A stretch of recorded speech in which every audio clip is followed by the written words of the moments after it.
Assalamualaikum warahmatullahi wabarakatuh. Hamdan wa syukranillah, assalatu wassalamu ala asrafil anbiya'i wal mursalin wa ala alihi wa sahbihi ajmain, amma ba'du.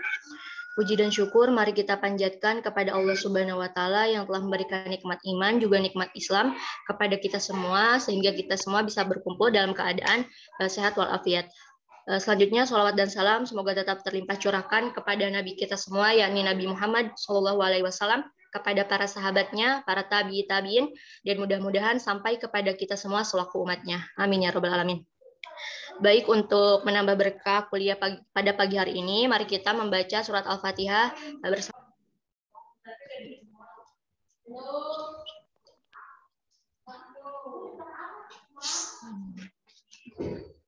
Pembacaan selesai, selanjutnya saya serahkan kepada kelompok yang akan presentasi.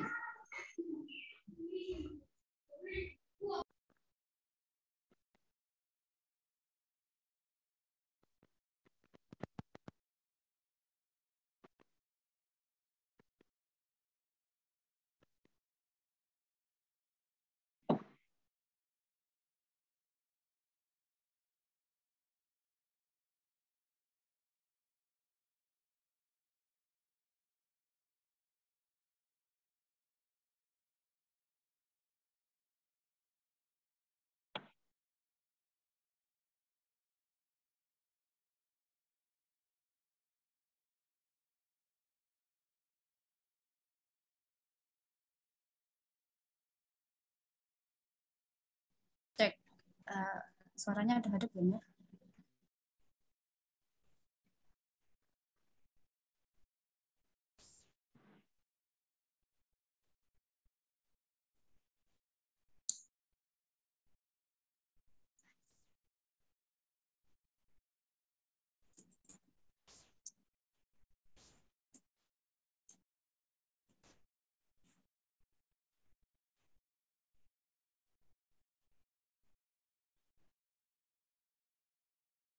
Suaranya jelas, Mbak?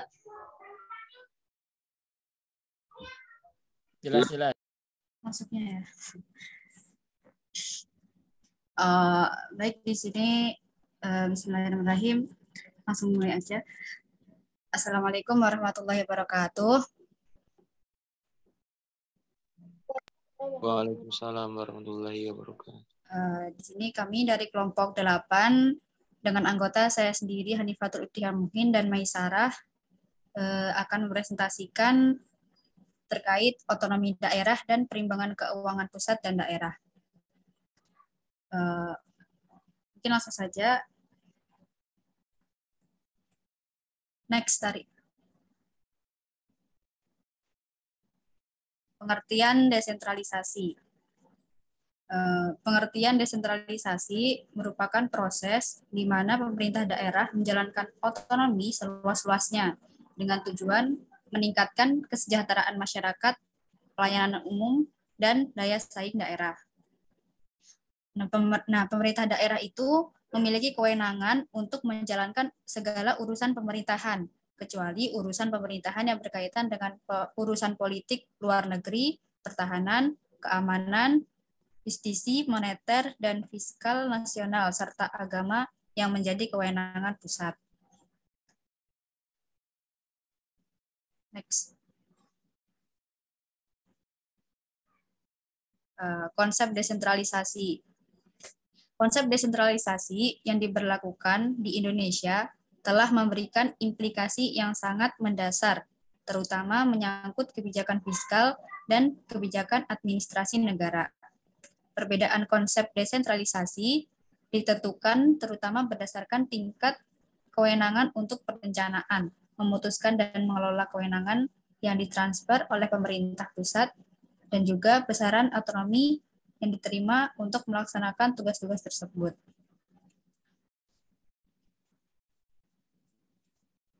Poin selanjutnya, hubungan keuangan antara pemerintah pusat dan pemerintah daerah. Yang pertama, Presiden selaku kepala pemerintahan memegang kekuasaan pengelolaan keuangan negara yang merupakan bagian kekuasaan pemerintah. Yang kedua, Presiden menyerahkan kekuasaan tersebut kepada kepala daerah, yaitu gubernur, bupati, atau wali kota, selaku kepala pemerintahan daerah untuk mengelola keuangan daerahnya dan mewakili pemerintah daerah dalam pemilikan kekayaan yang terpisah. Next.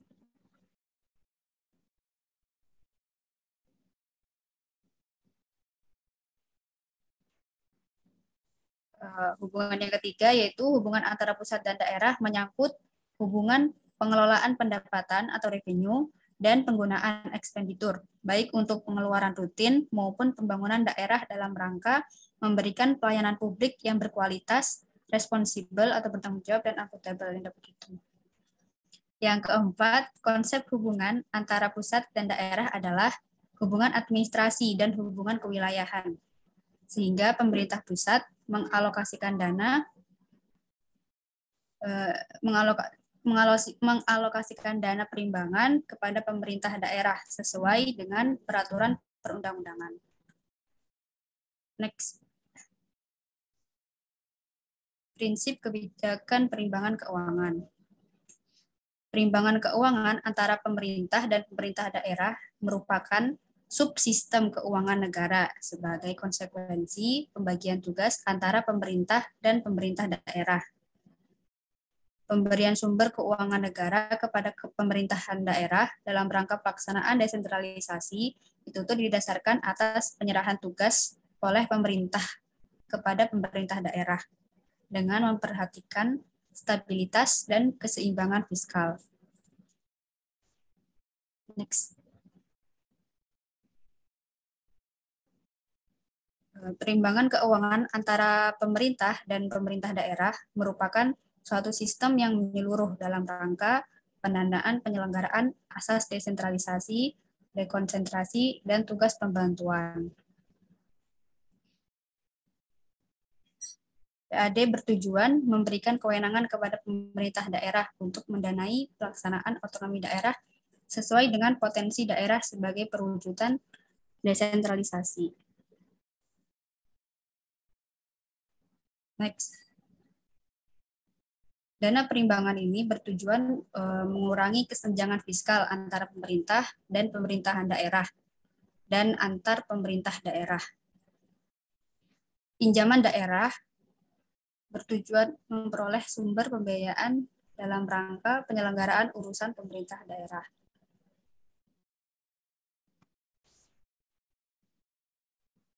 Next. Yang selanjutnya pembahasan terkait dana perimbangan. Dana perimbangan adalah dana yang bersumber dari pendapatan APBN. Yang dana itu dialokasikan kepada daerah untuk mendanai kebutuhan daerah tersebut dalam rangka pelaksanaan desentralisasi. Nah, jumlah dana perimbangan itu ditetapkan setiap tahun anggaran dalam APBN. Next. Dana perimbangan itu terdiri atas 3 bagian. Yang pertama ada dana bagi hasil. Dana bagi hasil adalah dana yang bersumber dari pendapatan APBN yang dia dialokasikan kepada daerah berdasarkan angka persentase untuk mendanai kebutuhan daerah dalam rangka pelaksanaan desentralisasi. Dana bagi hasil ini bersumber dari pajak PPh pasal 25 dan pasal 29 wajib pajak orang pribadi dalam negeri dan PPh pasal 21. Dana bagi hasil yang bersumber dari sumber daya alam, yaitu kehutanan, pertambangan umum, perikanan, pertambangan minyak bumi, pertambangan gas bumi, dan pertambangan panas bumi. Next. Yang kedua yaitu dana alokasi umum. Dana alokasi umum adalah dana yang bersumber dari pendapatan APBN yang dialokasikan dengan tujuan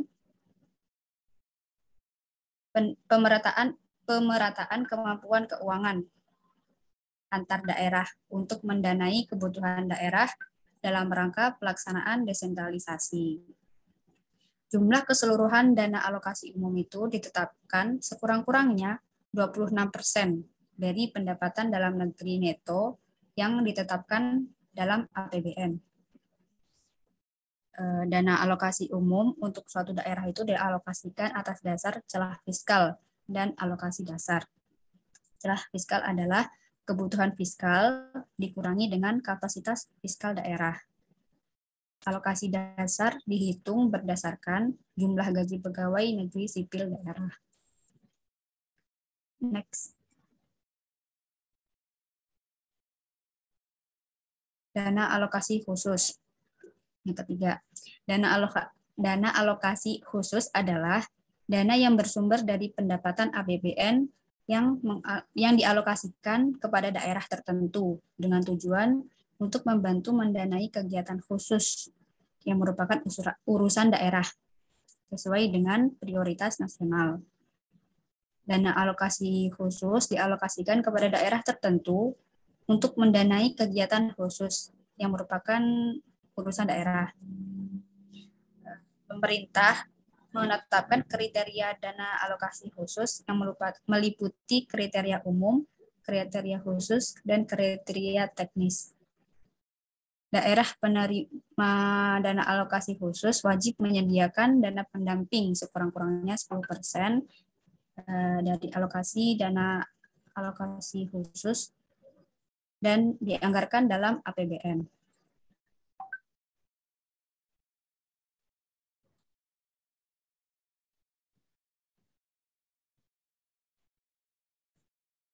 Next.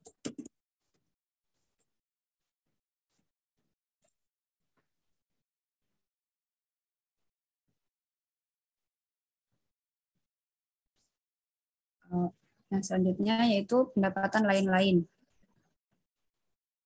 Pendapatan lain-lain terdiri atas pendapatan hibah dan pendapatan dana darurat. Pembahasan yang pertama terkait pendapatan hibah yaitu pendapatan hibah sebagaimana merupakan bantuan yang tidak mengikat.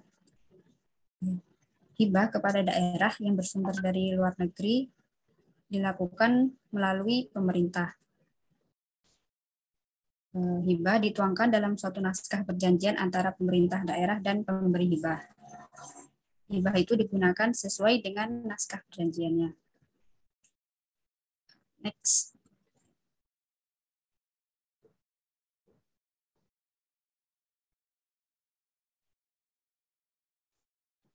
Pendapatan lain-lain. Yang selanjutnya ada dana darurat. Pemerintah mengalokasikan dana darurat yang asalnya itu dari APBN untuk keperluan mendesak yang diakibatkan misalnya oleh bencana nasional dan atau peristiwa luar biasa yang tidak dapat ditanggulangi oleh daerah dengan menggunakan sumber APBD. Keadaan yang dapat digolongkan sebagai bencana nasional dan atau peristiwa luar biasa itu ditetapkan oleh Presiden. Pemerintah dapat mengalokasikan dana darurat kepada daerah yang dinyatakan mengalami krisis solvabilitas. Suatu daerah itu dinyatakan mengalami krisis solvabilitas harus berdasarkan evaluasi pemerintah sesuai dengan peraturan perundang-undangan dan ditetapkan oleh pemerintah setelah berkonsultasi dengan Dewan Perwakilan Rakyat. Next. Mungkin cukup sekian presentasi dari kelompok kami. Mohon maaf sebelumnya, Maisarah sinyalnya sedang susah, jadi tidak dapat bergabung. Masih loading untuk gabung ke Zoom-nya. Mungkin sekian dari kami, kurang lebihnya mohon maaf. Silakan jika ada yang ingin tanya. Ya, silakan ya kalau ada yang mau bertanya.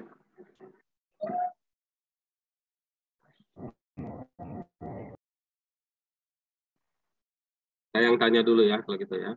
Jadi kenapa sampai terjadi atau sampai ada pengaturan tentang perimbangan dari keuangan pusat dan daerah ini? Memang kenapa gitu ya? Kan pemerintah pusat punya penghasilan, pemerintah daerah punya penghasilan.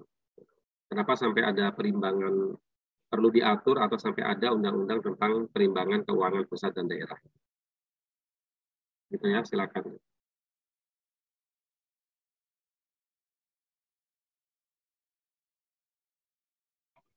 Mungkin untuk yang tadi tentang perimbangan keuangan antara pemerintah dan juga pemerintah daerah ini, kan tadi itu mencangkup dari pembagian keuangan antara pemerintah dan juga pemerintah daerah itu secara proporsional, demokratis, adil, dan juga transparan. Nah, dengan juga memperhatikan potensi, kondisi, dan juga kebutuhan daerah.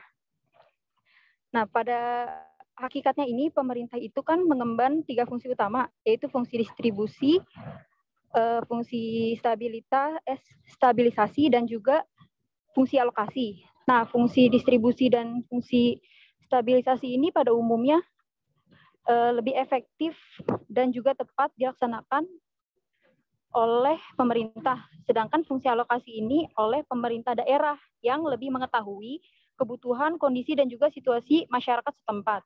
Nah, pembagian dari ketiga fungsi tersebut itu dimaksudkan sangat penting sebagai landasan dalam penentuan dasar-dasar pertimbangan keuangan antara pemerintah dan juga pemerintah daerah. Nah, dalam rangka penyelenggaraan otonomi daerah juga ini ada penyerahan, pelimpahan, dan penugasan urusan pemerintahan kepada daerah ini secara nyata dan bertanggung jawab harus diikuti dengan pengaturan pembagian dan juga pemanfaatan sumber daya nasional secara adil, termasuk perimbangan keuangan ini antara pemerintah dan pemerintahan daerah. Sebagai dasar otonom penyelenggaraan pemerintahan dan pelayanan tersebut ini dilakukan berdasarkan prinsip-prinsip transparansi, partisipasi, dan juga akuntabilitas. Mungkin segitu dari saya. Mungkin Hani ada yang bisa ditambahkan?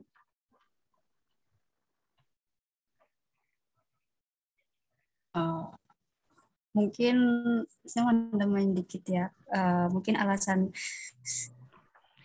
sampai harus ada undang-undangannya itu mungkin ini yang paling dasar mungkin ya.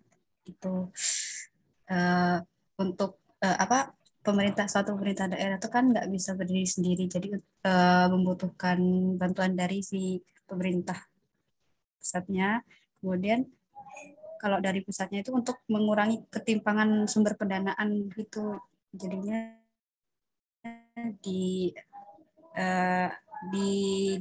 didistribusikan ke pemerintah daerah dan butuh perundang-undangan ya untuk biar nggak melenceng-melenceng gitu, ikut sesuai aturan itu. Terus juga mungkin untuk mengurangi kesenjangan pendanaan antara pemerintah daerah.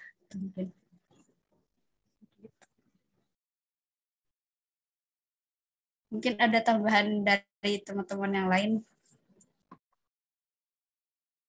Ya silakan, kalau yang lain ada yang mau menambahkan, silakan.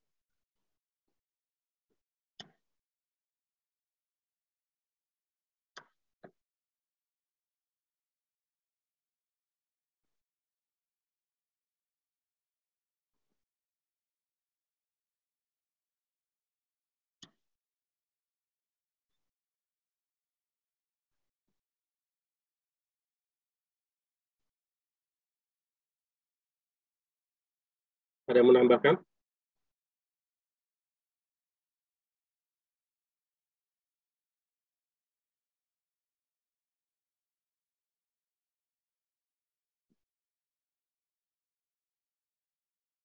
Atau ada pertanyaan lain barangkali?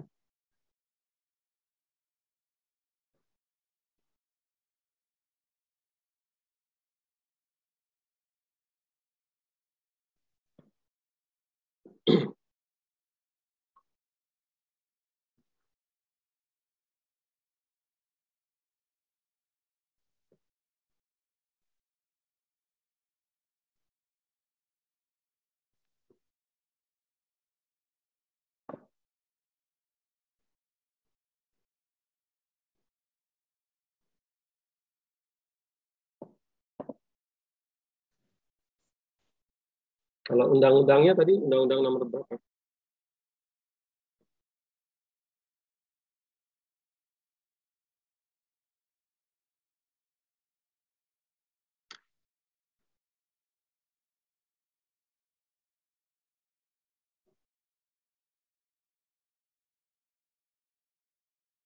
perimbangan keuangan ini kan dituangkan dalam undang ya.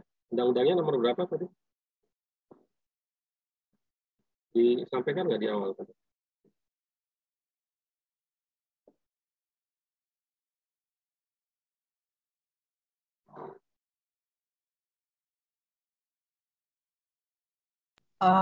Di penjelasan tadi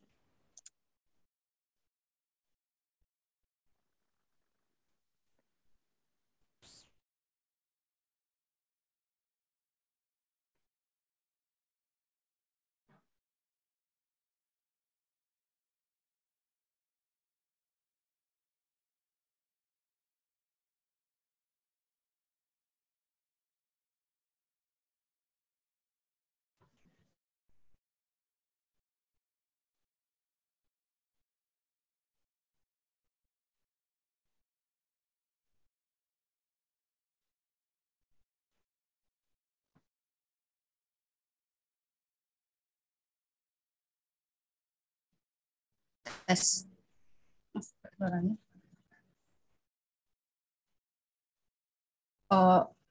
Kalau di penjelasan tadi nggak disampaikan, cuman perundang-undangan tentang dana perimbangan itu terdapat di Undang-Undang Nomor 33 Tahun 2004 tentang perimbangan keuangan antara pemerintah dan pemerintah daerah.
Undang-undang Nomor 33 Tahun 2004.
Oke, ada lagi yang lain?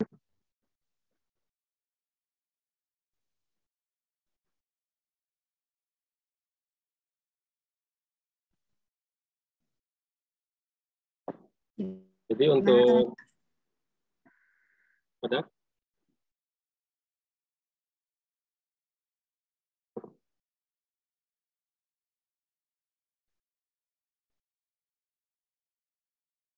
Jadi kalau untuk undang-undang ya,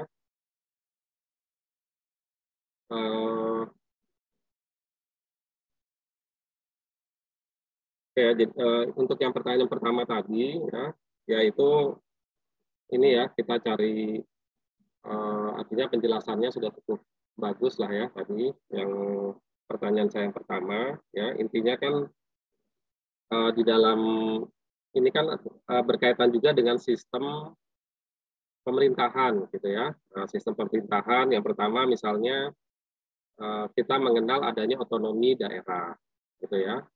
Nah, kita mengenal adanya otonomi daerah, tetapi dalam otonomi daerah ini kan tidak semua fungsi pemerintahan itu dialihkan ke daerah. Ya, tadi ada berapa yang tidak dialihkan itu, ada keagamaan, ada pertahanan atau pertahanan dan keamanan, nah, termasuk keuangan, gitu ya. Nah, sebagian besar keuangan ya, misalnya di dalam penerimaan terbesar dari negara, gitu ya, perpajakan misalnya ya. Nah, perpajakan itu yang besar itu kan ada di pemerintah pusat, gitu ya. Nah, padahal kalau kita lihat misalnya perusahaan-perusahaan ya, ini perpajakan itu terutama yang PPH dan PPN ya. PPH dan PPN itu kan penerimaan terbesar dari negara ya.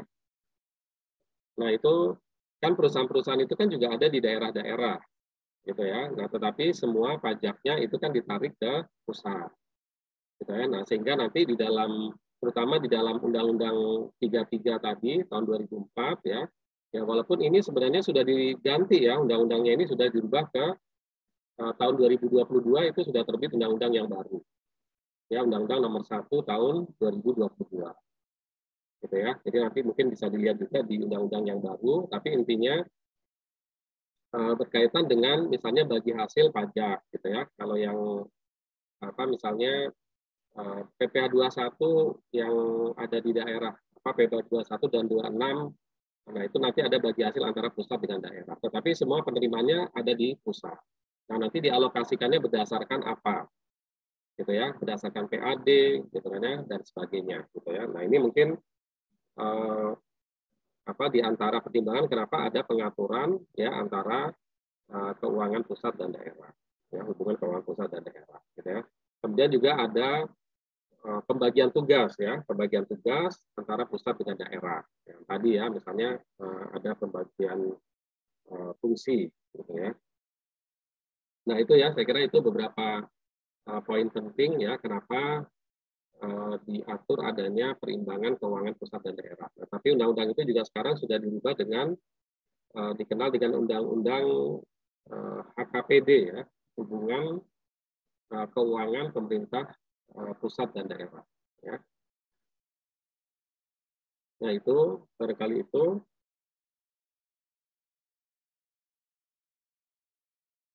Ada lagi mungkin yang ingin bertanya?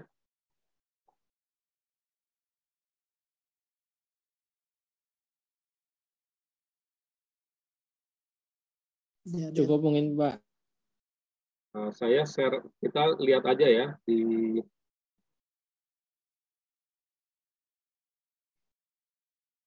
ini ya undang-undang ini ya. Nah ini adalah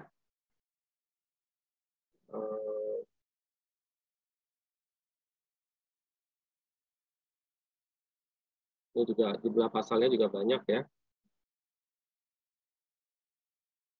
Nah ini adalah Undang-Undang Nomor 1 tahun 2022, ini yang terbaru yang mengatur tentang hubungan keuangan antara pemerintah pusat dan pemerintah daerah ya, atau lebih dikenal dengan Undang-Undang HKPD ya. Nah, kalau kita lihat di sini ya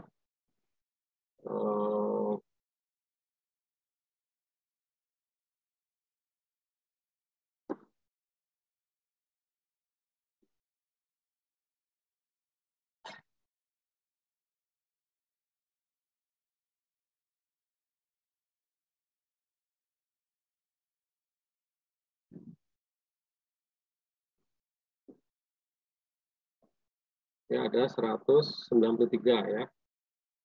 Ada 193.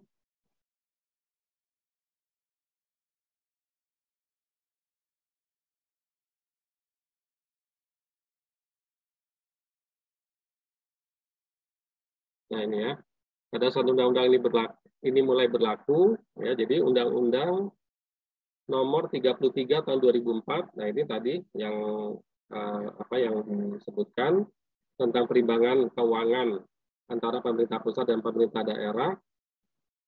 kemudian Undang-Undang Nomor 28 Tahun 2009 tentang pajak daerah dan retribusi daerah. Ya, ini Undang-Undang PDRD ya, pajak daerah dan retribusi daerah. Kemudian ini pasal-pasal sekian dari Undang-Undang Cipta Kerja. Ya, Cipta Kerja kan disahkan tahun 2020 ya. Kemudian pasal sekian, ini pasal 1, angka 30, 38 ya. Nah, ini terkait dengan pajak daerah dan retribusi daerah. Ya. Kemudian Undang-Undang Nomor 23, ini pasalnya ya. Undang-Undang Nomor 23 tahun 2014, jadi tidak semuanya tidak berlaku gitu ya. Tentang tentang Pemda ya, tentang pemerintah daerah. Ya kan? Kemudian pasal 114 dan 176 dari Undang-Undang Cipta Kerja. Nah, ini dicabut dan dinyatakan tidak berlaku. Gitu ya. Kalau Undang-Undang 33 2004 ini berarti seluruhnya ya. Nanti seluruhnya dinyatakan tidak berlaku. Sedangkan kalau Undang-Undang dan Undang-Undang PDRD juga ya. Undang-Undang PDRD ini pajak daerah dan retribusi daerah ya, yang mengatur tentang apa saja pendapatan daerah, ini kan berarti juga semuanya dinyatakan tidak berlaku ya. Ya, kemudian kalau Cipta Kerja sebagian ya, karena Cipta Kerja itu kan gabungan ya, itu kan gabungan dari berbagai macam undang-undang. Nah, ini mungkin yang berkaitan dengan perubahan Undang-Undang PDRD itu dinyatakan tidak berlaku. Gitu ya. Nah, jadi ini sudah diatur dengan aturan yang baru terkait dengan Undang-Undang Hubungan Keuangan Pemerintah Pusat dan Daerah ini ya. Jadi mungkin nanti ada beberapa aturan gitu ya, aturan. Nah, mungkin kita bisa lihat saja secara biasanya kalau kita melihat undang-undang ya, kita lihat saja di pertimbangan gitu ya, untuk melihat ya alasan kenapa diadakan undang-undang yang baru. Ya, misalnya menimbang ini yang pertama, Negara Kesatuan Republik Indonesia dibagi atas provinsi-provinsi dan daerah provinsi itu dibagi atas kota kabupaten, dan tiap-tiap provinsi kota kabupaten mempunyai pemerintahan daerah. Gitu ya. Jadi ini adalah sistem NKRI-nya ya, yang membagi negara kita menjadi bukan membagi yang dibagi ya atas daerah provinsi dan kota kabupaten ya. Nah, kemudian pemerintah daerah ini mengatur ya, yang B, mengatur dan mengurus sendiri urusan pemerintah menurut azas otonomi dan tugas perbantuan. Gitu ya. Nah, jadi kalau azas otonomi ini berarti yang murni dikelola oleh daerah, tugas perbantuan ya yang menjadi wewenang pusat yang sebenarnya wewenangnya pemerintah pusat, tetapi kemudian diminta daerah untuk membantu. Gitu ya, seperti mungkin fungsi-fungsi tertentu ya. Nah, kemudian untuk menciptakan alokasi sumber daya nasional yang efektif dan efisien, ya ini perlu diatur tata kelola hubungan keuangan antara pemerintah pusat dan daerah. Ya.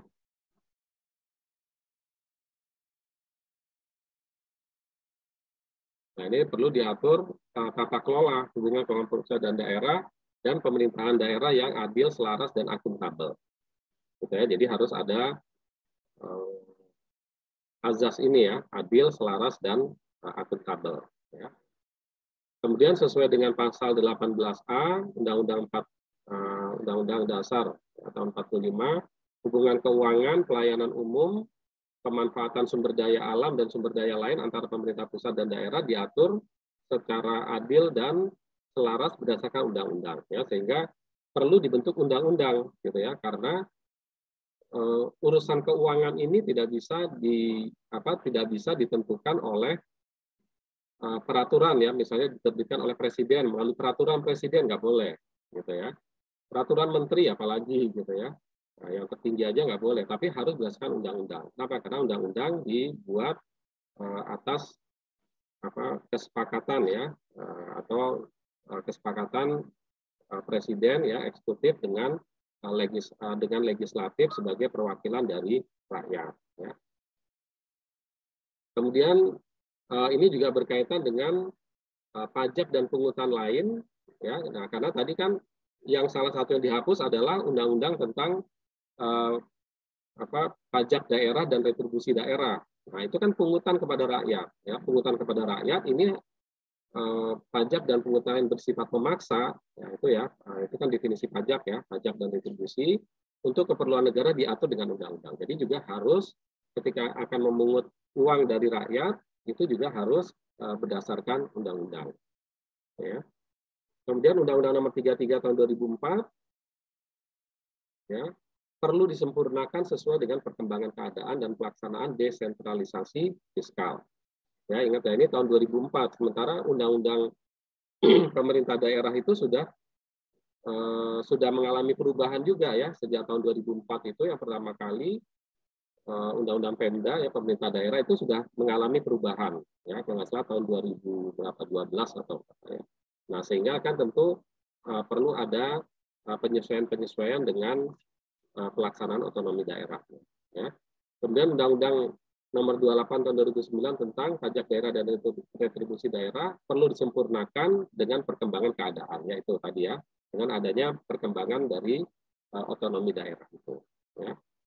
Bahwa berdasarkan pertimbangan perlu membentuk undang-undang. Nah ini ya perlu itu hubungan keuangan ya. Namanya dirubah ya dari perimbangan keuangan kemudian diganti ya supaya lebih fleksibel atau lebih luas ya. Kalau perimbangan kan seolah-olah hanya mengatur keseimbangan. Kalau ini kan hubungan. Ya. Jadi mestinya ingin mendapatkan pemahaman yang lebih luas ya hubungan keuangan antara pemerintah pusat dan pemerintah daerah. Nah itu ya, saya kira ini konsideran ini menjadi hal yang penting bagi kita ya di dalam kajian pemahaman akademik kita. Kenapa harus dibentuk adanya hubungan keuangan antara pemerintah pusat dan daerah. Ya di luar ini ya mungkin yang tersirat gitu kan tadi yang saya sampaikan di awal bahwa ada sistem ya di awal ini juga disebutkan tadi ini sistem NKRI gitu ya sistem negara kita yang memang merupakan negara kesatuan gitu ya bukan negara kalau di Amerika itu bukan uni gitu ya bukan negara bagian gitu kan ya tetapi ini meskipun ada otonomi gitu ya tetapi tetap semuanya dalam lingkup pemerintah negara kesatuan ya. Ya nah ini kalau kita baca ulang ya kalau tadi istilahnya perimbangan gitu ya. Nah, ini ada hubungan keuangan pemerintah pusat dan daerah, sistem penyelenggaraan keuangan yang mengatur hak dan kewajiban keuangan antara pemerintah pusat dan daerah yang dilaksanakan, nah ini ya prinsipnya ya dengan adil, transparan dan akuntabel. Ya, adil, transparan dan akuntabel. Nah, ini akan muncul terus. Nah, jadi mengatur hak dan kewajiban. Jadi meskipun ditarik oleh pemerintah pusat, gitu ya, tentu pemerintah pusat punya kewajiban. Apa nih kewajiban yang terkait dengan daerah? Ya, karena kan tadi ya, misalnya contoh saja ini beraktivitasnya di daerah, tetapi uangnya ditarik ke keuangan pusat. Nah, ini tentu perlu adanya pengaturan, gitu ya, pengaturan hak dan kewajiban. Nah, itu satu poin penting. Kemudian pemerintah pusat yang dimaksud adalah ya pemerintah pusat ya presiden dan para menteri. Pemerintah daerah adalah penyelenggaraan urusan pemerintahan oleh pemerintah daerah dan Dewan Perwakilan Rakyat Daerah menurut azas otonomi dan tugas perbantuan dengan prinsip ekonomi luas-luasnya dalam sistem dan prinsip NKRI. Ya, sebagaimana dimaksud dalam Undang-Undang Dasar Negara Republik Indonesia tahun 1945. Nah, yang dimaksud dengan kepala daerah ini adalah kepala daerah dan unsur penyelenggara daerah yang memimpin pelaksanaan urusan pemerintah daerah yang menjadi kewenangan daerah otonom. Ya, kemudian di sana ada DPRD ya, karena kalau di trias politika itu kan ada eksekutif, legislatif dan yudikatif gitu ya. Itu dalam konsep trias politika itu kan hanya ada di pusat. Gitu ya. Ya, jadi dia hanya ada di pusat. Di daerah nggak ada ya pengertian legislatif dalam pengertian trias politika gitu ya. Itu tidak ada. Makanya di sini disebutkan Dewan Perwakilan Rakyat Daerah yang selanjutnya disingkat DPRD adalah lembaga perwakilan rakyat daerah yang berkedudukan sebagai unsur penyelenggara pemerintah daerah. Jadi legislatif gitu ya, dalam pengertian perwakilan rakyat yang ada di daerah ya, itu adalah bagian dari pemerintah daerah. Gitu ya. Jadi ini nanti akan berbeda dengan legislatif atau DPR RI yang ada di pemerintah yang ada di pusat ya, gitu ya, ada di ini berbeda. Itu benar-benar tidak ada, benar-benar fungsinya legislatif, presiden fungsinya eksekutif, gitu ya. Nah ini agak berbeda konsep sedikit, meskipun nanti dalam cara kerja ya, misalnya kalau pemerintah, kalau di pusat membentuknya undang-undang harus antara presiden dan DPR, kalau di daerah membentuknya peraturan daerah itu juga harus melibatkan kepala daerah dan DPRD. Ya, tetapi kalau dalam susunan kenegaraan dia adalah unsur pemerintah daerah, ya bukan legislatif, gitu ya. Ya bukan legislatif dalam pengertian teori tata negara, gitu ya. Walaupun kita sebutnya di sini kan suka legislatif ya, Dewan Perwakilan ya, sama menyebutnya, gitu ya.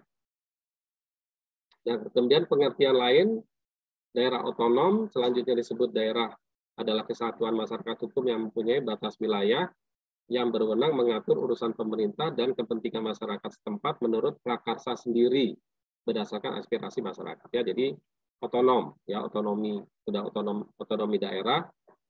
Otonomi daerah ini umumnya kota kabupaten ya. Nah, itu yang disebut dengan otonom.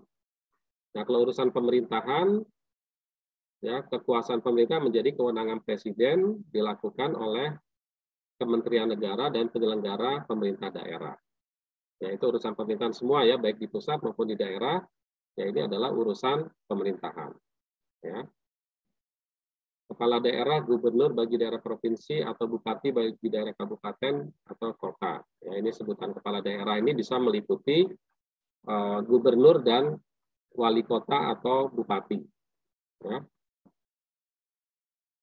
Nah itu ya, saya kira itu definisi-definisi yang penting ya, yang perlu kita pahami untuk pemahaman kita tentang hubungan keuangan pemerintah daerah dan pusat dan daerah. Nah, sedangkan keuangan ini ya, mungkin ya, semua hak dan kewajiban negara yang dapat dinilai dengan uang, serta segala sesuatu baik berupa uang maupun berupa barang yang dapat dijadikan milik negara berhubung dengan pelaksanaan dan hak dan kewajiban. Ya, itu ya, saya kira itu definisi-definisi konsideran dan definisi yang penting yang perlu kita pahami dari undang-undang ini. Ya, yang lainnya silakan ini bisa baca. Saya kira itu dari saya. Ada pertanyaan mungkin?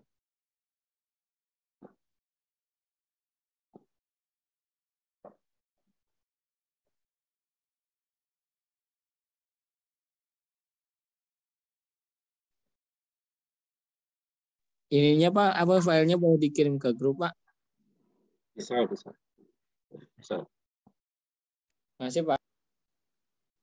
Ya, ini juga di Google juga banyak. Tapi nggak apa-apa, nanti saya kirim.